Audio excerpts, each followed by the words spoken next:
And salamat. Please take your seats.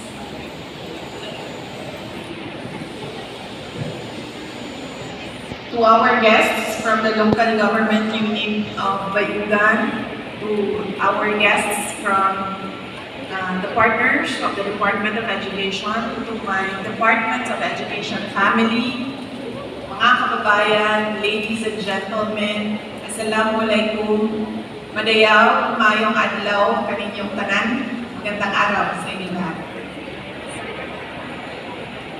Unahin ko po muna ang aking mga pagpapasalamat. Una po ang aking pagpapasalamat sa aking mga kasamahan sa kagawalan ng edukasyon, sa inyong suporta sa akin bilang kalihim ng DepEd. Maraming salamat po. Pangalawang pagpapasalamat mula po sa akin personal, nagpapasalamat po ako sa inyong lahat, sa tulong ninyo, sa kampanya ninyo, sa suporta ninyo at sa boto ninyo para sa akin noong nakaraang halalan noong taong 2022. Maraming salamat. Daghang salamat sa ako ang mga kaigsuunan din sa Bayugan o sa tibuok Mindanao. Ang sunod na pagpasalamat gikan sa ako ang pamilya Duterte. Nagko kaayo ni utang makabubutol kaninyong kanan mga kaigsuunan namo sa higayon nga ginahatag ninyong kanamo nga makatrabaho sa ato ang gobyerno. Daghan kaayong salamat. It is with much pride and joy that I join you today for the launching of the Go Negosyo Garden to Table business model. This innovative initiative transforms idle school land into valuable educational resources, generating revenue and sustenance for both our schools and local communities.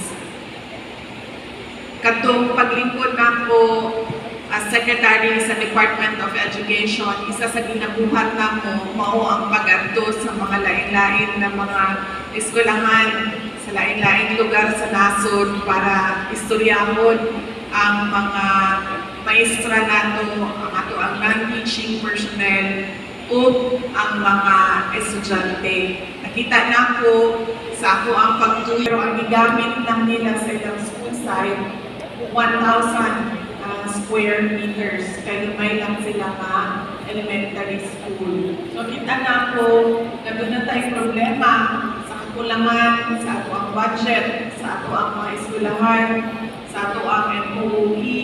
Kunya dako kaayo o potensyal ang mga idle lands sa ato ang mga school site.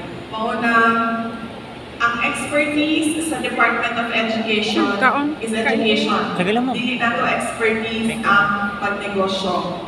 Mao, nakita ko, nakikistorya ko, mga private sector partners, kung kinsay pwede matabang sa Department of Education aron matulungan ta paunsa ba magbuha o sustainable na negosyo dinha sa sulod sa eskwelahan. Unang-una, para tudluan ang mga bata tungkol sa farming, para matudluan ang mga bata o environmental stewardship. Ikaduha, para matabangan na to ang MOOE sa eskwelahan o ikatulo, aron dunay makaon ang mga bata, dunay augmentation sa ato ang school-based feeding program. And I would like to thank our schools here in Caraga for accepting the challenge of piloting this business model. I hope that you will be able to sustain the businesses that you have created out of the idle lands, and I hope that you fortify your partnership with the private sector, since dako kaayo kung matabang ang private sector para mamahimong magpalambuson ang inyong mga negosyo diha sa sulod sa inyong mga eskwelahan. Ultimately, helping teachers and our learners. Agriculture is one of the strongest backbones of wealth creation in our beloved country. It plays a vital role in ensuring our sustainability and harnessing the economic resilience that defines us. Agriculture is not just about growing plants, it is about cultivating futures and nurturing the potential of our nation.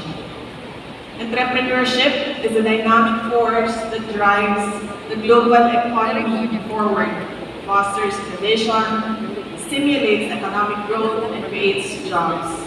To truly harness the power of entrepreneurship, we must start cultivating an entrepreneurial mindset at an early age.